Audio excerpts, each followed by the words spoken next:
वह जो भी काम करेगा सब सफल होंगे। आपको देखकर प्रभु कह रहे हैं, मेरे पुत्र, मेरी पुत्री, तेरे किए हर काम सफल होंगे। ऐसा यहोवा आज आपको वचन दे रहे हैं। जो कुछ तू करेगा सफल होगा। इसका मतलब क्या है? रुकावट दूर होगी, कार्य सफल होगा, जो काम करोगे होगा, तुम अपेक्षित भलाइयां देखोगे। यहोवा वचन दे रहे हैं।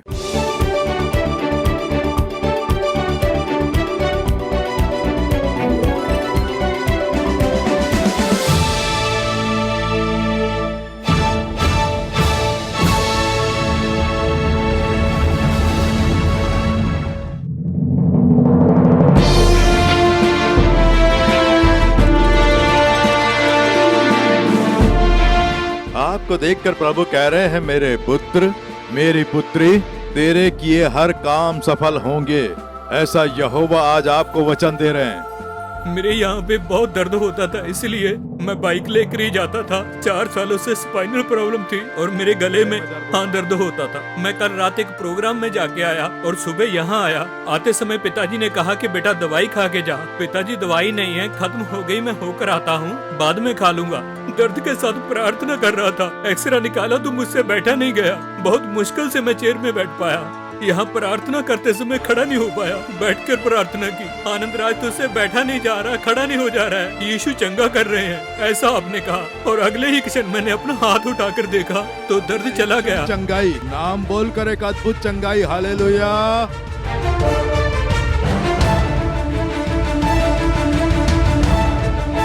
भजन संहिता 1 उसके शुरू के 3 वचन मैं पढ़ता हूँ, ध्यान से सुने। क्या ही धन्य है वह पुरुष जो दुष्टों की युक्ति पर नहीं चलता और न पापियों के मार्ग में खड़ा होता और न ठट्ठा करने वालों की मंडली में बैठता है, परंतु वह यहोवा की व्यवस्था से प्रसन्न रहता। वह उसकी व्यवस्था पर रात दिन ध्यान करता रहता है। वह उस वृक्ष के समान है जो बहती नालियों के किनारे लगाया गया है और अपनी ऋतु में फलता है और जिसके पत्ते कभी मुरझाते नहीं। इसलिए जो कुछ वह पुरुष करे वो सफल होता है। वह जो कुछ करता है सफल होता है। वो जो भी काम करता है सफल होता है। अनेक लोगों के जीवन में कभी कोई काम पूरे नहीं होते। विवाह के कार्य के लिए कितना प्रयास कर रहे हैं, विवाह नहीं हो पाता है, सफलता नहीं मिलती है। बिजनेस के लिए कई जगहों पर कोशिश करते हैं, बिजनेस में सफलता नहीं मिलती। नौकरी के लिए निरंतर कोशिश कर रहे हैं, इंटरव्यू वगैरह दे रहे हैं, नौकरी नहीं मिल रही है। जो काम है सफल नहीं हो पा रहा है। एक अपना घर बनाने की कितनी कोशिश कर रहे हैं, बना नहीं पा रहे हैं, कोई ना कोई रुकावट आ जाती है। एक संतान चाहिए, प्रभु कोख को आशीर्वाद दें बोलकर प्रार्थना करते हैं, डॉक्टरों को दिखाते हैं, कई कोशिशें करते हैं, पर कुछ हो नहीं पाता है। इस प्रकार से हर एक के जीवन में किसी न किसी कार्य में मेरा ये कार्य सफल नहीं हो रहा है। असफलता, रुकावटें, धोखाधड़ी। मैं सोचता हूँ इस बार हो जाएगा, लेकिन नहीं होता है। इस महीने में हो जाएगा ऐसा सोचा, लेकिन नहीं हो पाया। धोखा खाया और इस कारण मन में उदासीनता। भजन संहिता 37 उसका जब 5वां वचन पढ़ते हैं, अपने मार्ग की चिंता यहोवा पर छोड़ और उस पर भरोसा रख, वही पूरा करेगा। ये प्रभु ने कहा है, वह तेरे काम को पूरा करेंगे। ये प्रतिज्ञा है। जब अपने मार्ग उन पर छोड़कर भरोसा रखते हैं तब। अब भजन संहिता 1 के 3 वचन में प्रभु कह रहे हैं, जो कुछ वह करेगा सफल होगा। वह जो भी काम करेगा सब सफल होंगे। आपको देखकर प्रभु कह रहे हैं, मेरे पुत्र, मेरी पुत्री, तेरे किए हर काम सफल होंगे। ऐसा यहोवा आज आपको वचन दे रहे हैं। जो कुछ तू करेगा सफल होगा। इसका मतलब क्या है? रुकावट दूर होगी, कार्य सफल होगा, जो काम करोगे होगा, तुम अपेक्षित भलाइयां देखोगे। यहोवा वचन दे रहे हैं। किसका कार्य सफल होगा? प्रभु ने कहा है, जो वो करेगा सफल होगा। हमारा किया कार्य सफल हो, उसके लिए हमें क्या करना होगा? जब हम भजन संहिता 1 पढ़ते हैं तो उसमें पवित्र आत्मा 2 कार्य आपको याद रहे उस प्रकार से कहता है। सबसे पहले, वह पुरुष जो दुष्टों की युक्ति पर नहीं चलता और न पापियों के मार्ग पर खड़ा होता और न ठट्ठा करने वालों की मंडली में बैठता है। सबसे पहले प्रभु एक बात कहते हैं कि तुम्हें एक कार्य से दूर हटना है। एक कार्य से आपको हटकर दूर जाना है। दुर्मार्ग, पापी लोग, मजाक उड़ाने वाले, इस प्रकार के जो लोग हैं और उनके जो काम हैं, उनसे आपको दूर हटना है, ऐसा प्रभु कह रहे हैं। ये पहली बात है। दूसरी बात, वचनों का ध्यान करें। दो बातें कही गई हैं। सबसे पहले आपको दूर हटना होगा। कई बार ऐसा होता है, प्रभु हमें आशीष देना चाहते हैं, फिर भी प्रभु हमारे कार्यों को सफल करके हमें प्रसन्न करना चाहते हैं, फिर भी क्यों वो सफल नहीं हो पाते हैं? क्यों उन कार्यों में रुकावटें आती रहती हैं? प्रभु चाहते हैं कि हम कुछ कार्यों से हटकर दूर हो जाएं, लेकिन हम उनसे दूर हुए बिना ऐसे ही जीते हैं। वो भी मुझे चाहिए और प्रभु भी मुझे चाहिए। मैं उनको छोड़ नहीं सकता, पर प्रभु मेरे लिए चमत्कार करें। पर ऐसा नहीं होता। प्रभु कह रहे हैं कि तुम्हें कुछ कार्यों को छोड़कर दूर हटना होगा। दुष्टों की युक्तियों से दूर हटना होगा। पापियों के मार्ग से दूर हटना होगा। मजाक उड़ाने वाले जहां बैठते हैं वहां से दूर हटना होगा। ये परमेश्वर को ही दुख पहुंचाते हैं। पापी लोग जब कहते हैं, हमें जो तकलीफ पहुंचाते हैं वो भी पाप करते हैं। ये देह जो परमेश्वर का आराधनालय है, शराब और नशीले पदार्थों के द्वारा कुछ लोग विषैले पदार्थों से खराब करके हमारी आत्मा पर दाग लगा के परमेश्वर को दुख पहुंचाते हैं। ये जो पापियों के मार्ग हैं और पाप के जो कार्य हैं, वो पापियों का मार्ग जब कहते हैं तो वो ये है कि जो समाज को नुकसान पहुंचाते हैं, पैसों के लिए कुछ भी करने को तैयार रहते हैं। पैसों के लिए किसी को भी वो नष्ट कर सकते हैं। मैं आराम से जीऊं, यही मेरे लिए काफी है। उसके लिए दूसरों का जीवन भले ही बर्बाद हो जाए, ऐसी सोच रखने वाले। दूसरा कोई मरता है, मरे ऐसा सोचकर अपना जीवन सही रहे ऐसा सोचते हैं। ये लोग समाज को ही नुकसान पहुंचाते हैं। कोई व्यापार करता है, हो सकता है वो लाभ कुछ अधिक रखता है। अन्याय लाभ कमाना एक तरह का पाप है, तो उसे सही कर लें। कुछ लोग मिलावट करके उससे अधिक लाभ कमाने की सोचते हैं। इस मिलावट के सामान से अनेकों के शरीर को नुकसान पहुंचता है।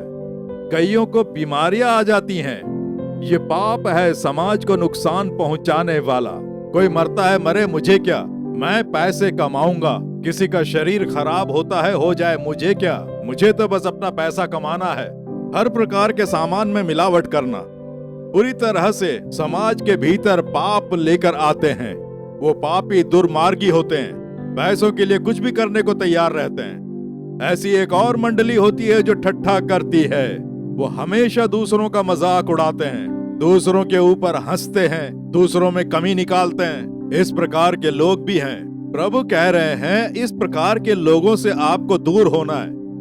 अपने जीवन में जरा सोच कर देखें। आपके घर में जहां रहते हैं, मोहल्ले में जहां आप नौकरी करते हैं, या जिस गांव में आप रहते हैं, जिस शहर में आप रहते हैं, आपके आसपास के लोग आपके साथ जो काम करते हैं, पढ़ते हैं या रोज मिलते हैं, जरा सोच कर देखिए, क्या ऐसे लोग हैं जिनके साथ आपका मिलना जुलना है? उनसे बहुत ही पक्की दोस्ती, फ्रेंडशिप रखी है? सोच कर देखिए। उनके साथ आप बात करते हैं, आप भी लोगों का मजाक उड़ाते हैं। उनके साथ मिलकर आप भी कुछ पाप के कार्य करते हैं। उनके साथ मिलकर आप भी कहते हैं कि इसमें कुछ गलत नहीं है। ये सब प्रभु देख लेंगे, वो माफ कर देंगे। ऐसे इसे आम बात समझकर इससे लोगों का नुकसान होगा, इस बात का एहसास न करके एक स्वार्थी जीवन जी रहे हैं। इस प्रकार के लोगों के साथ आपने मेल जोल रखा है। प्रभु कह रहे हैं कि सबसे पहले तू दूर हो। इस प्रकार के लोगों से तू दूर रह। ऐसे बिना सोच समझ के चलने वाले लोगों से तू दूर रह। उनसे दूर होने पर ही तेरा कार्य सफल होगा, ऐसा प्रभु कह रहे हैं। पवित्र शास्त्र में एक बहुत ही अच्छा राजा यहोशापात, उसके बारे में दूसरा इतिहास उसके 20वें अध्याय में देखते हैं। 17वें अध्याय से ही पढ़ना यदि शुरू करेंगे तो यहोशापात के बारे में हम बाइबल में पढ़ते हैं। यहोशापात परमेश्वर से डर के यहोवा के मार्ग पर ही चला। इसलिए यहोवा ने उसे आशीष देकर उसे ऐश्वर्य और कई सारे आशीर्वाद प्रदान किए। परमेश्वर से आशीष पाने वाला यहोशापात। दूसरा इतिहास के 20वें अध्याय में 3 राजा यहोशापात के विरोध में खड़े होते हैं। तब क्या करें, उनके साथ युद्ध करने का बल नहीं है। वो प्रार्थना करता है, यहोवा उत्तर देते हैं। 3 राजा जो विरोध में आए हैं, प्रभु उन्हें नष्ट करके यहोशापात को एक बड़ी जय दिलाते हैं। शत्रु उसे छू भी नहीं पाए। इतना प्रेम यहोवा ने यहोशापात पर रखा और उसकी देखभाल करके आशीष देकर उन्नत बनाया। लेकिन जब एक ऐसा समय आया तो इस यहोशापात को उसके कार्य में असफलता मिली। उसका वो काम सफल नहीं हुआ, उसका एक काम बन नहीं पाया। दूसरा इतिहास 20 का 37। तब दोदावाह के पुत्र मारेशावासी एलियाजर ने यहोशापात के विरुद्ध यह नबूवत की, तूने जो अहज्याह से मेल किया, इस कारण यहोवा तेरी बनवाई हुई वस्तुओं को तोड़ डालेगा। अतः जहाज टूट गए और तर्शीश को न जा सके। ये यहोशापात एक राजा था, यहूदा देश का राजा। पानी के जहाज बनाता है, तो वो एक जहाज बनवाता है, उसके द्वारा सब जगह जाएगा, देश को आशीष मिलेगी, ऐसा बोलकर जहाज बनवाता है। वचन कहता है परमेश्वर ने वो तोड़ दिया, वो जहाज टूट जाता है, सफल नहीं हुआ। अभी तक यहोवा ने यहोशापात को आशीर्वाद देकर उन्नत बनाया, यहां तक कि हर युद्ध में उसे एक बड़ी जय दिलाई। लेकिन अब जहाज बनवाते समय वो टूट जाता है। यहोवा ने उसे तोड़ दिया, उसका वो काम सफल नहीं हुआ। जहाज बनाएंगे, यात्रा करेंगे, हमें बहुत सारा व्यापार मिलेगा, इस अपेक्षा के साथ वो जहाज टूट गया, सफल नहीं हुआ। पवित्र शास्त्र कहता है कि ऐसा क्यों हुआ। यहोशापात परमेश्वर के सामने एक गवाह बनकर काम किया करता था, तो फिर ऐसा क्यों हुआ। दूसरा इतिहास 20 का 35। इसके बाद यहूदा के राजा यहोशापात ने इज़राइल के राजा अहज्याह से, जो बड़ी दुष्टता करता था, मेल किया। ये यहोवा से डरकर प्रभु के मार्ग पर चला करता था। यहूदा का राजा यहोशापात, इज़राइल देश जो पड़ोस का देश है, इज़राइल का राजा अहज्याह, वो परमेश्वर का भय नहीं खाता था, दुष्ट कार्य करता था, वो एक दुष्ट था। यहाँ वचन कहता है वो कैसा था, यह हम पढ़ते हैं, वो बड़ी दुष्टता करता था। वो एक दुष्ट था जो दुष्टता करता था, उसके साथ इसने मेल किया। यहोशापात यहोवा से भय खाकर उसके मार्ग पर चलता, लेकिन अहज्याह एक दुष्ट था, वो बड़ी दुष्टता किया करता था, वो परमेश्वर को दुख पहुंचाता था। लेकिन इसने उससे जाके मेल किया। दोनों मिलकर जहाज बनवाते हैं साथ में व्यापार करने के लिए, बिजनेस पार्टनर्स। दोनों मिलकर जहाज बनाकर साथ में बिजनेस करेंगे, अपने देश में आर्थिक लाभ बढ़ेगा, ऐसा इन्होंने सोचा। लेकिन यहोवा ने उस जहाज को तोड़कर नष्ट कर दिया और उसका काम पूरी तरह असफल हो गया। उसकी उस क्रिया को यहोवा ने नष्ट कर दिया। यहोवा ने उसकी क्रिया को नष्ट कर दिया। क्यों कार्य सफल नहीं हुआ? क्यों इस काम में जय नहीं मिली? उसका जहाज क्यों टूट गया? अगर यहोशापात ने अकेले ने किया होता तो उसे आशीर्वाद मिला होता, जय पाई होती, कार्य सफल होता। उसने एक दुष्ट राजा अहज्याह के साथ मेल जोल किया, उसे इसने अपना पार्टनर बना लिया और इसीलिए असफलता मिली। इसलिए आपने किसके साथ मित्रता रखी है? किसके साथ आप मिलजुल कर रहते हैं? हम सबके साथ प्रेम से रहें, सबके साथ मिलकर रहें, ये अलग है। लेकिन घनिष्ठता से रहना, उसके साथ जुड़ के रहना, जैसा वो कहेगा मैं करूंगा, वही मुझे सच्ची सलाह देता है। वो कौन है? एक शराब का व्यापारी, रिश्वत लेने वाला, वो हत्यारा है, वो दुर्मार्गी है। वो आपको अपनी सलाह देता है और आप उसके साथ घनिष्ठता से रहेंगे तो कार्य सफल नहीं होगा, नुकसान होगा, हानि पहुंचेगी और आपके किए कार्य असफल होंगे। तो किसके साथ आप घनिष्ठता से हैं? किससे ज्यादा घुल मिलकर रहते हैं? आपके लिए इस पर ध्यान देना बहुत जरूरी है। प्रभु कह रहे हैं दूर हटो, ऐसे इंसान से तुम दूर हट जाओ। वो तुम्हारे आशीर्वाद को रोक रहा है, तुम्हारे परिवार की भलाइयों को रोक रहा है, तुम्हारे आत्मिक जीवन को नष्ट कर रहा है। कुछ उद्धार पाए हुए जो हैं, वो अपने काम की जगह पे जाकर एक शराबी से मित्रता रखता है। वो जो कहता है वो करता है। वो मेरा दोस्त है, वो मुझे बहुत चाहता है। ठीक है, उसकी हर बात ठीक है क्या? उसका प्रभु से कोई संबंध ही नहीं है। आपको उसे सलाह देनी चाहिए। उसकी बात अगर आप मानेंगे तो आपका काम कैसे सफल होगा? मैं इसके साथ नहीं जी सकती, मुझे डाइवोर्स चाहिए। तू यहोवा की संतान है, प्रभु की संतान है, ऐसा क्यों बोल रही है? मैंने सब देखा है। तुझे ये किसने बताया? मेरे साथ काम करने वाली ने बताया। उसके साथ भी ऐसा हुआ था। वो कौन है? बहुत बड़ी विश्वासी है? नहीं, शराब पीने वाली औरत। उसकी सलाह से चलोगे तो क्या परिवार सही रहेगा? वो औरत शराब पीती है, उस औरत को दारू की लत है। तेरे साथ काम कर सकती है, तो उसे पसंद कर सकती है, लेकिन उसकी पक्की सहेली नहीं बन सकती। किसके साथ आपका घनिष्ठ मेल जोल है? किसके साथ आप ज्यादा मिलते जुलते हैं? किसे आप अपना सब कुछ मानते हैं? आपके जीवन में आपका पार्टनर बन के कौन रह रहा है? कोई गलत इंसान जब आपके जीवन में घुसता है तो आपका हर कार्य असफल होगा।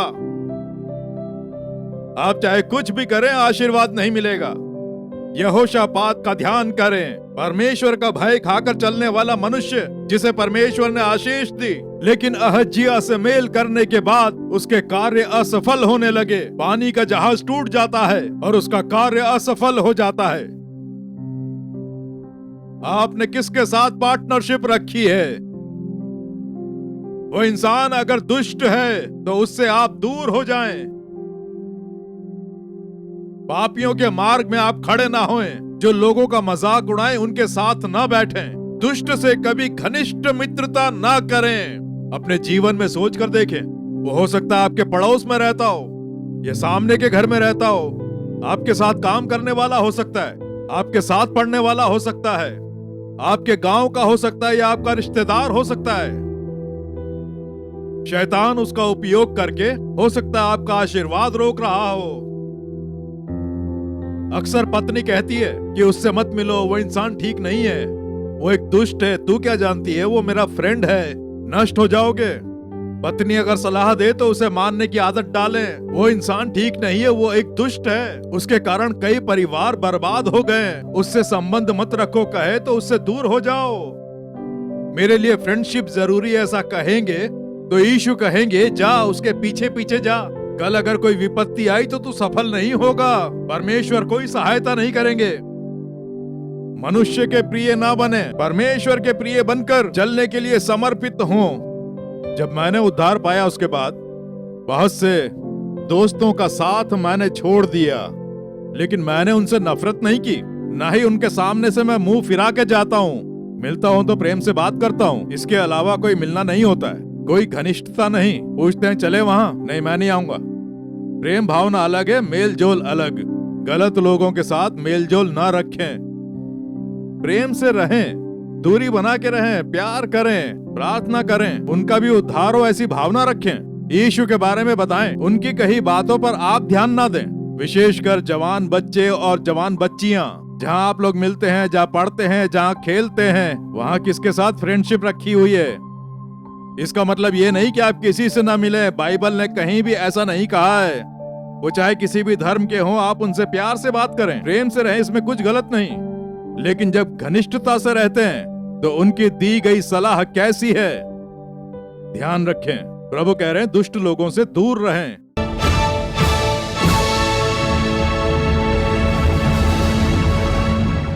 मेरे प्रिय मित्रों, यीशु मसीह के नाम से आपका हार्दिक स्वागत है। चिट्ठी का निकलना यहोवा की ओर से होता है। वह चिट्ठी निकालने वाले परमेश्वर हैं, सफल करने वाले परमेश्वर। यहोवा यूसुफ के संग थे, इसीलिए उसके सारे कार्य सफल होते थे, काम सफल होते। हम चाहे कितना ही प्रयास करें, कितनी ही कोशिश करें, अपनी काबिलियत का ही इस्तेमाल करें, कितने ही लोग हमारी सहायता करें, यहोवा ही कार्यों को सफल बना सकते हैं। वही हैं जो हमें जय दिला सकते हैं। इसलिए अपने जीवन में एक विजय देखें, एक आशीर्वाद देखें, रुकावटें दूर होकर कार्य सफल हों, उसके लिए प्रभु संग होने चाहिए। तो यीशु आपके पास, आपके हृदय में आ जाएं, तो आपके कार्य सफल होंगे। बिजनेस कार्य, पढ़ाई का कार्य, नौकरी का कार्य, उद्योग का कार्य, विवाह का कार्य, बच्चे पाने के लिए आशीर्वाद का कार्य, घर बनवाने का कार्य, चाहे जो भी हो, कोई जगह खरीदनी है, कहीं पर कुछ करना है, सफल होगा, उसमें जय मिलेगी, यहोवा उसमें आशीष देंगे। यही है वचन, विश्वास रखें। ये वचन मेरे लिए है, इस वचन के अनुसार प्रभु मुझे जय दिलाएंगे, मेरे कार्य सफल करेंगे, बच्चों के विवाह का कार्य सफल होगा, संतान सुख प्राप्त होगा, बिजनेस का ये कार्य सफल होगा, पढ़ाई का कार्य सफल होगा। विश्वास करें। तो अब प्रार्थना करें। परम पिता, हमें जो प्रतिज्ञा दी उसके लिए तुम्हारी स्तुति हो। यीशु, तुम मुझे चाहिए, मेरे हृदय में तुम आओ, तुम मेरे हृदय में ही रहो, मेरे पाप क्षमा करो, ऐसा बोलकर जो भी इस समय प्रार्थना कर रहे हैं उन बच्चों पर तरस खाओ पिता। तुम तो क्षमा करने वाले परमेश्वर हो ना, दया करने वाले यहोवा हो ना। इनके पाप क्षमा करो, गलती क्षमा करो, दया करके क्षमा करके इन्हें नया हृदय दो। इनके हृदय में तुम आकर वास करो। आज के दिन से ही तुम साथ रहकर इनके हर कार्य में जय दिलाओ पिता। नौकरी खोजने वाले बच्चों को अच्छी सी नौकरी दिलाकर, आशीष देकर, उन्नत बनाकर, श्रेष्ठ बनाकर इनके कार्यों को सफल बनाओ पिता। बिजनेस के लिए प्रयास कर रहे हैं, व्यापार के लिए प्रयास कर रहे हैं, सफल नहीं हो रहे हैं, सोच के निराश हैं, तुम सफल करने वाले परमेश्वर हो। यीशु के नाम से इन्हें जय प्राप्त हो, सफलता देकर आशीष दो। विवाह का कार्य सफल बनाकर इन्हें प्रसन्न करो। कोई संतान नहीं है बोलकर कई सालों से आंसू बहा रहे हैं, इसी साल इन्हें संतान सुख दो, वो आशीर्वाद इन्हें प्राप्त हो। भलाई करके इन्हें प्रसन्न करो, उसके लिए मैं प्रार्थना कर रहा हूँ पिता। घर बनाने का कार्य सफल करके इन्हें आशीष दो। बिल्डिंग बनाने का कार्य, जमीन खरीदने का कार्य, बच्चों के कार्य, जिन कार्यों के लिए ये प्रयास कर रहे हैं, यीशु के नाम से वो कार्य सफल हों, इन्हें जय प्राप्त हो। ये चमत्कार देखकर प्रसन्न हो। आज से ही सारी रुकावटें दूर हो जानी चाहिए। यीशु के नाम से रुकावटें डालने वाली शैतान की शक्ति को मैं फटकारता हूँ। कार्य सफल करके इन्हें प्रसन्न करो। प्रभु, इन्हें आशीर्वाद देने के लिए स्तुति हो। बीमार होकर, दुर्बल होकर, इन कारणों से मेरा जीवन ऐसा हो गया है बोलकर जो निराश हैं उन्हें देखो, अपने घाव वाले हाथों से इन्हें छुओ। सारी बीमारियां यीशु के नाम से दूर हो जाएं। सारी बीमारियां, वेदनाएं, दर्द दूर हो जाएं। एक अद्भुत चंगाई इन बच्चों को प्राप्त हो। मृत्यु की जो गांठ है वो दूर हो जाए। यीशु के नाम से चंगाई देने वाले यीशु की स्तुति हो, स्तुति हो, स्तुति हो। यीशु के नाम से तुम्हारे बच्चों को आशीष देकर प्रार्थना करता हूँ परम पिता। आमीन, आमीन। For further details and prayer support, contact Jesus Redeems Ministries, Nallumavadi, Tuticorin District, 628211. Our phone number 04435454545. Email info@jesusredeems.org. Our website www.jesusredeems.com. God bless you.